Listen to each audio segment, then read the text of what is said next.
We talk about typical weather patterns for February and what we can likely expect.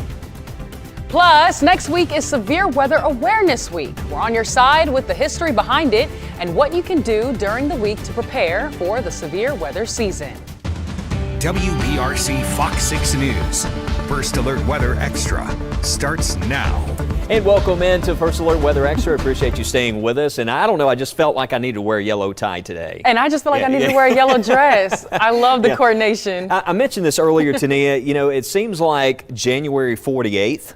It's like the month. It's so long. Right. And we've just had such a rocky road here with this weather. I mean, we went ice and severe weather. I've been seeing a lot of posts, Wes, and they're like, oh, what a great year it's been so far. And it's like, oh my gosh, February just felt like the longest month ever. Weather-wise, yes, certainly we've had our challenges. But right now, thankfully, that makes us certainly appreciate the nice weather that we have right now. And this evening, it is going to be cold out there. That's the next big thing. The temperature tonight's going to drop into the upper 20s and low 30s out there across the area. So you will need to crank that heat back up tonight. We actually did pretty good today. I was really impressed. We saw temperatures reach close to 60 degrees in the parts of West Alabama with that sunshine coming back out there today, and it just makes a huge difference. You get that sunny weather, and we're going to see more of that tomorrow. So I know it's going to be cold tonight, early tomorrow morning, but we'll get a little bit of sunshine coming back for it tomorrow. But temperature-wise, it's a rapid drop-off here as we go through the overnight, early morning hours. Again, those outlying locations plan for frost, freezing temperatures,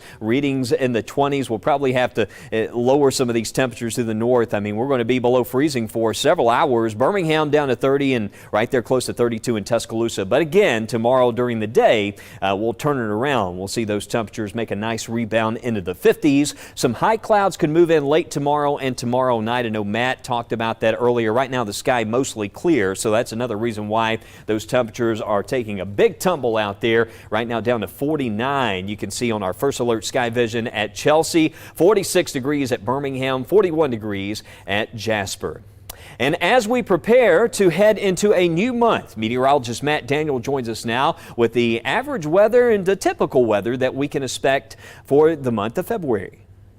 We made it to the end of January. Tomorrow we start a new month, and it's time to talk about what to expect going into the month of February. Let's talk about the sunrise and sunset times. We'll start with sunset this evening at 5:17. It's getting a little bit later by March 1st, 5:44, and then of course we're going to spring forward, and that means sunset will be at 7:08. On April 1st, and there's no joke about that. Here's a look at those sunrise times tomorrow morning around 6:43, and you'll notice it'll end up a little bit earlier by March 1st, and then with that spring forward it changes it a little bit, but you'll definitely notice more daylight, especially as we go into the evening hours as we get closer to spring. So what happens in February? Well, obviously we start to see some warmer temperatures.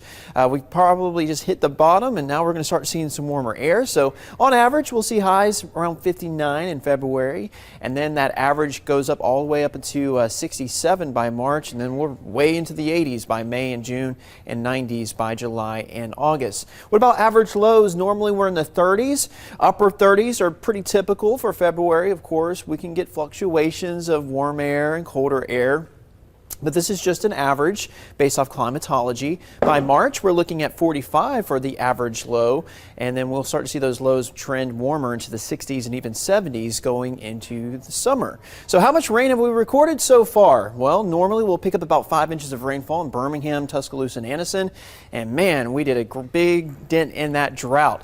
Over 6 inches of rainfall in Birmingham, over 8 inches of rain in Tuscaloosa and Anniston. So tomorrow, we're going to get a new drought monitor update. Being very interested to see where we fall on that drought monitor thanks to all that much needed rain from last week. So normally as we go into February, we'll still average about 5 inches of rain. Our wettest month of this year normally happens in March, where we'll pick up over 5.5 inches. Of course, we'll stay dry for several days, but there is another rain chance going into the weekend. Get all those details and more. Just download the WBRC First Alert Weather app. Thanks, Matt. And because of colder temperatures, Alabama Power addressing many of you who have called complaining about high power bills this month. The power company says they will not disconnect customers for non-payments through March 15th.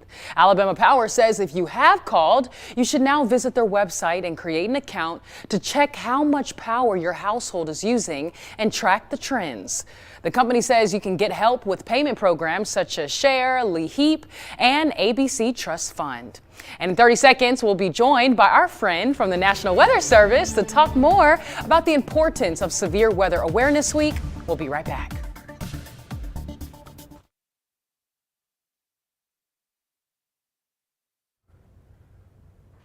What was that? Count to 10 real quick. 1, 2, 3, 4, 5, 6, 7, 8, 9, 10.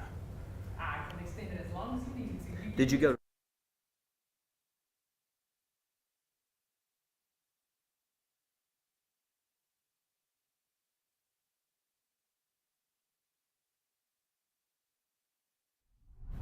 Welcome back in to First Alert Weather Extra. Meteorologist Tania Michelle here. We've been talking about those cold conditions, and boy, is it chilly out there tonight, but it's going to be even colder as we bring in your Thursday morning. Take a look at those morning lows tomorrow.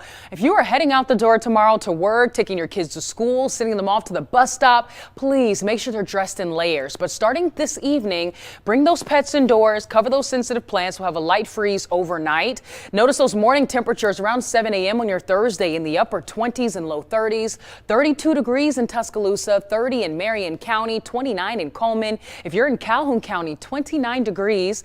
The good news is, like Wes was saying earlier, we will rebound by the afternoon and be slightly warmer tomorrow afternoon than we were this afternoon. So that's good, but the morning will be pretty cold. So just keep that in mind as you're preparing to head out the door. And speaking of heading out the door, I want to show you that out the door forecast. By 11 a.m., we'll see temperatures there in the mid to upper 40s across central Alabama. By 3 p.m., still looking at partly cloudy skies, light winds, and temperatures there, upper 50s and possibly reaching low 60s for a daytime high tomorrow. So a lot warmer by the afternoon, but you do want to head out the door with that coat, the hat, and maybe even those sunshades to protect your eyes from the sunshine. All right, here is what we're talking about next on First Alert Weather Extra. We are heading into February, and that means next week is Severe Weather Awareness Week. And we're going to highlight that right now for you. So I'm going to send it over to Wes.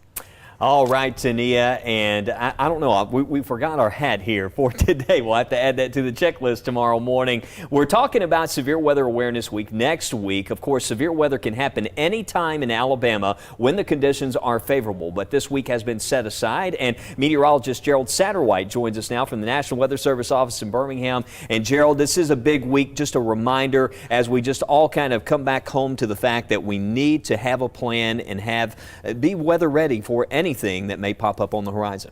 Absolutely. The weather has been cool here recently. It may be strange people to be talking about Severe Weather Awareness Week in February, but right. The point is to be proactive and prepared before we head into that peak spring season of severe weather.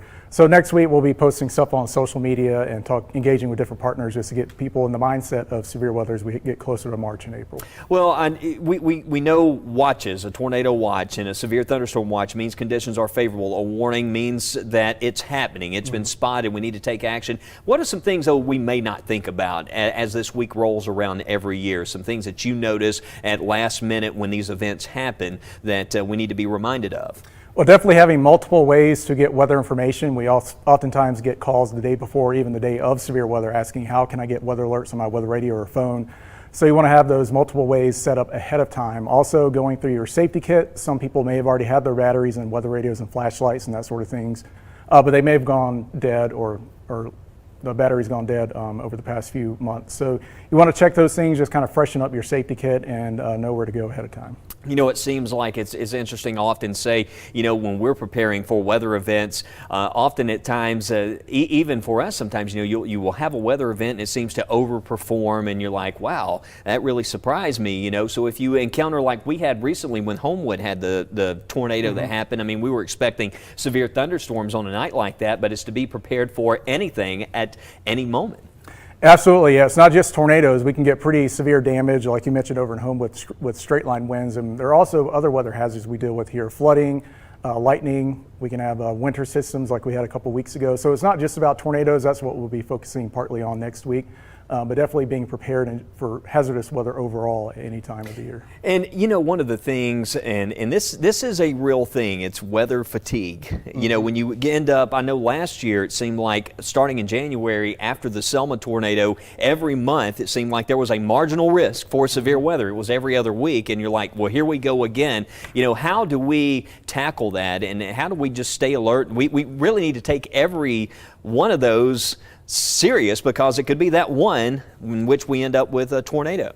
That is a very good point to make, Wes. And I would say, just for even mental health perspectives, it is good to take that break. You know, this week we're going to have fair weather. Okay, nothing to worry about. Right. We'll take advantage of that and kind of put that to the side mentally. But whenever you start hearing that potential for severe weather coming up, you know, if it were to arise in the next couple of weeks, you just want to go through those steps again to make sure you're prepared. That way you're not scrambling around and frantic the day of. And that's the thing, is just being prepared, making sure. We often say be prepared, not scared, right? Absolutely. And I know certainly we were talking recently about Selma. You guys were there not too long ago. We had the event there because we actually had a tornado in January in Selma, which was, what was that, an EF3, right? Correct, EF3, and actually I think it was an EF2 in Selma. Okay. And it went on, that same cell went on to produce the long track tornado through Autauga that unfortunately took 7 lives. But yeah, stark contrast this January compared to last January, but it's just a reminder that even during the cool months we can have pretty nasty weather. So again, for folks, next week, I know this is a great time we all often talk about, and I know there's a sales tax holiday coming up on the horizon. What can folks do as far as checking for redundancy, NOAA weather radio, things like that? NOAA Weather Radio is a great way. As soon as we hit that alert or button in our office to issue the tornado warning, severe thunderstorm warning, that almost immediately goes over to Weather Radio. Also, wireless emergency alerts, make sure you have those enabled on your phone, and especially if you're sleeping at night, make sure you don't have your phone on Do Not Disturb, because that can sometimes override those settings. And you guys also have a weather app too that people can get those push notifications. Yeah, and that's the thing we talk about, is having redundancy. And so many times when we see these big tornadoes happen, it seems like moments before the tornado impacts a neighborhood, impacts where people live, the power goes out. So then you're there, if you don't have the battery backup, you don't have the power, your mobile devices are not charged. So that's another important reason there to have the redundancy. Don't listen for outdoor warning sirens. They do a great job outdoors, but inside you've got to have that alert. Absolutely. You have multiple ways to receive warnings, weather radio, WEO, your phone alerts, especially when sleeping. So you guys will be issuing the test alert. We'll listen for that next Wednesday? Yes, next Wednesday around 9 a.m. we'll have the special weather radio test, and that's just a weekly thing we do to make sure people's radios are tuned in. If your radio does not go off next week, Wednesday morning, you may want to check your settings and make sure it's set to the correct transmitter. And like you mentioned, the sales tax holiday, I think, is going to be at the end of February, for people to get a tax break on some of those preparedness items. Good. Yeah, work on that severe weather preparedness kit. And next week, each day set aside to talk about a topic related to severe weather. And it's important to remember, it's not only tornadoes. If you see severe thunderstorm warning, you need to take those certainly seriously, as well as what we saw with that tornado that happened in the Homewood area. We were tracking those storms through the area. Well, Gerald, thanks so much for stopping by today. Of course, we're going to be weather ready and for weather preparedness week next week. But as we continue, we will talk about the next system and what it's going to bring to our state as we explore the 7-day forecast right here on Weather Extra.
And welcome back into First Alert Weather Extra. And out there tonight, clear sky, falling temperatures. We're down to 39 at Coleman, 48 in Anniston, 50 in Fayette, and 54 degrees in Tuscaloosa at this time. We'll see those overnight low temperatures down into the upper 20s and low 30s early tomorrow morning. But very cold last night of January and heading into the month of February. The afternoons are actually looking really nice for tomorrow. And also as we go into Friday, we'll see those nicer afternoon conditions. You can see again the hourly breakdown. We'll stop it right here. Lunchtime Thursday showing 54, 56 in Tuscaloosa, 54 degrees at Anniston, and a light westerly wind. And for the afternoon highs tomorrow, we'll see some upper 50s. There will be some clouds that will start to move in from the west. We'll get some of those high clouds moving in later tomorrow and tomorrow night. And that could certainly impact what the groundhog has to say about things on Friday. But it still looks like nice weather. Temperatures back in the 60s going into the weekend. Saturday looks like a great day. Dry day,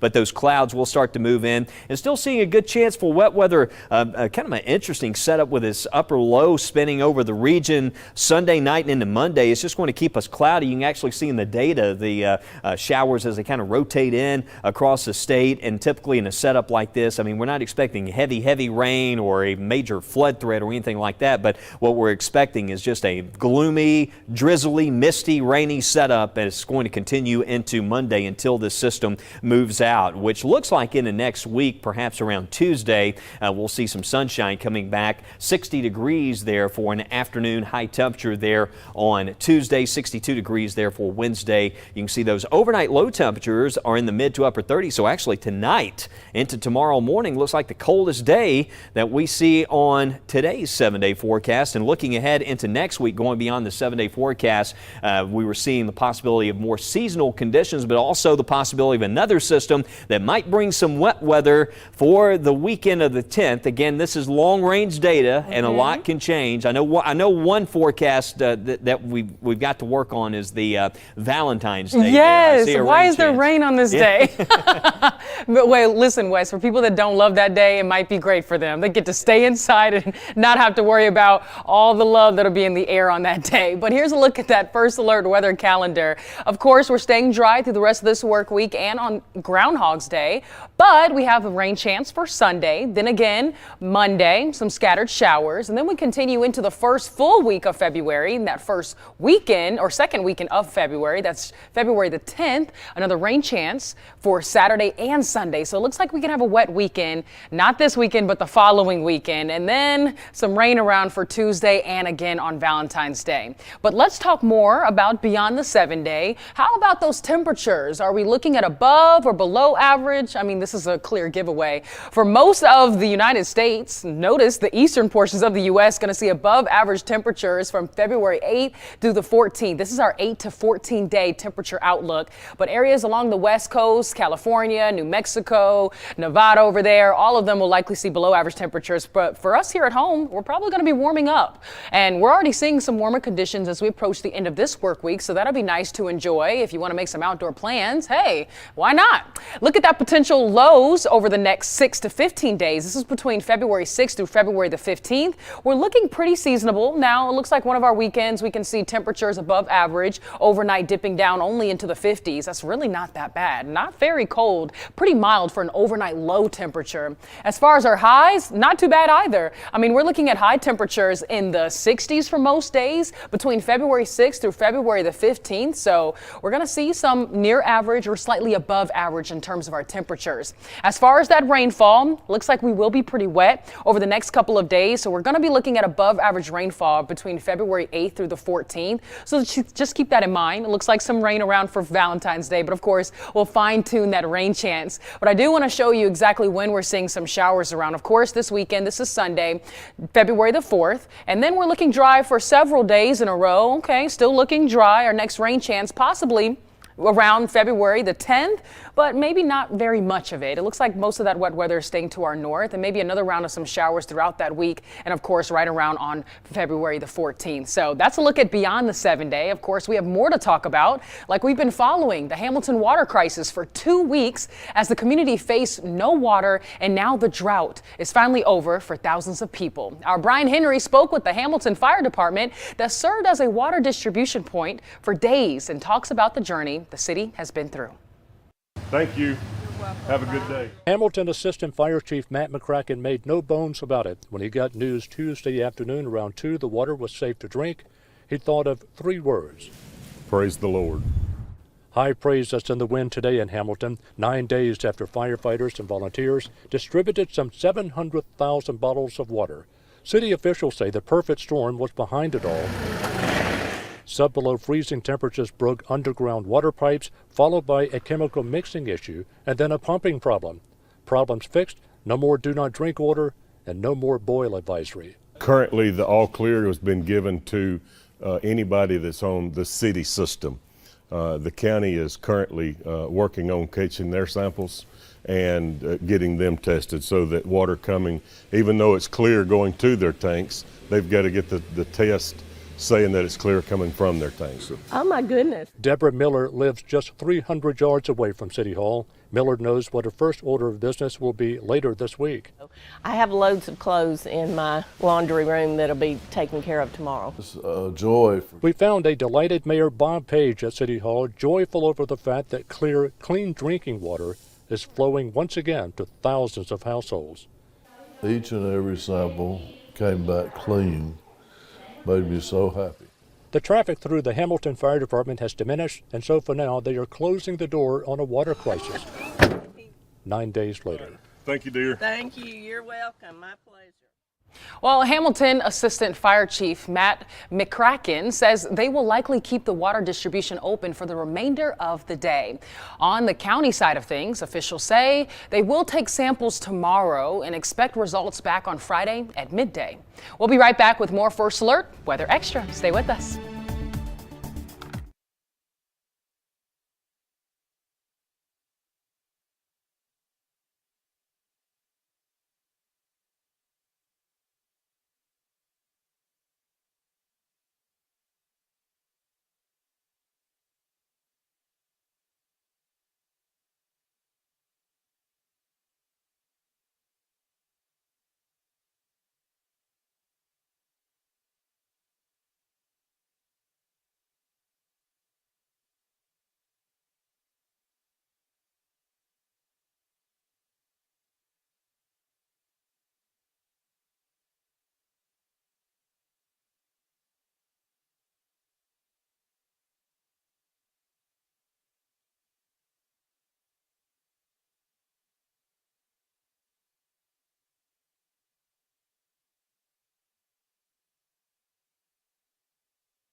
Yeah, we could have, yeah.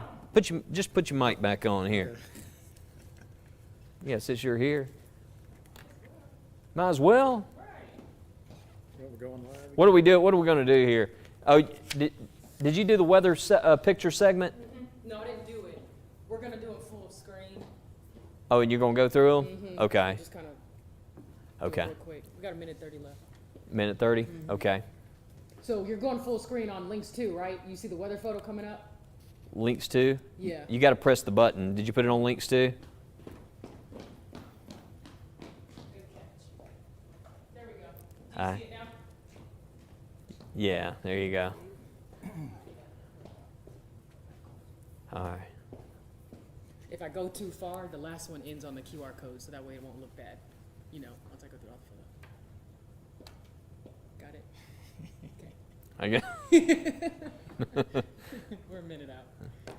So I told Gerald you'd talk to him after the show. Yeah. Get some sound for video. them. What you got going on now after this?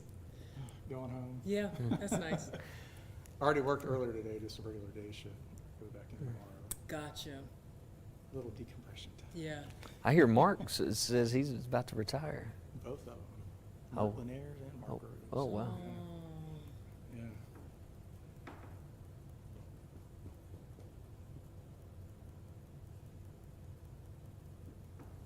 Stand by West? Oh, go stand. Go to the other side. Gotcha. Stand by West. There you go. I thought they said stand by West, like stand by. 10 seconds, stand by. See?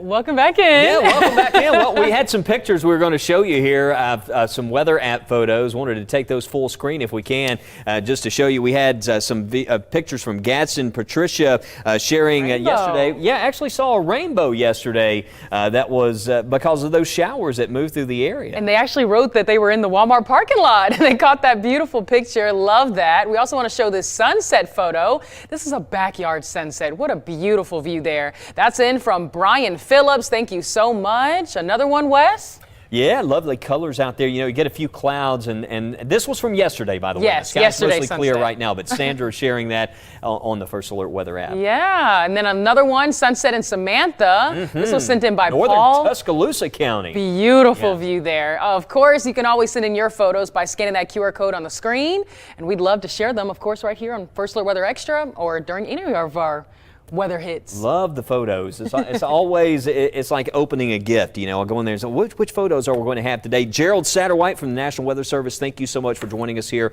on Weather Extra again. Thank you so much. Weather Awareness Week coming up next week. Next week. Coming up. Severe weather awareness, always be weather ready, of course, always prepared for what's on the horizon. Certainly can have some active weather any time of the year here in Alabama. I'll have more on the next rain chance coming up this weekend. Join us tonight, weather every 6 minutes, starting first at 9.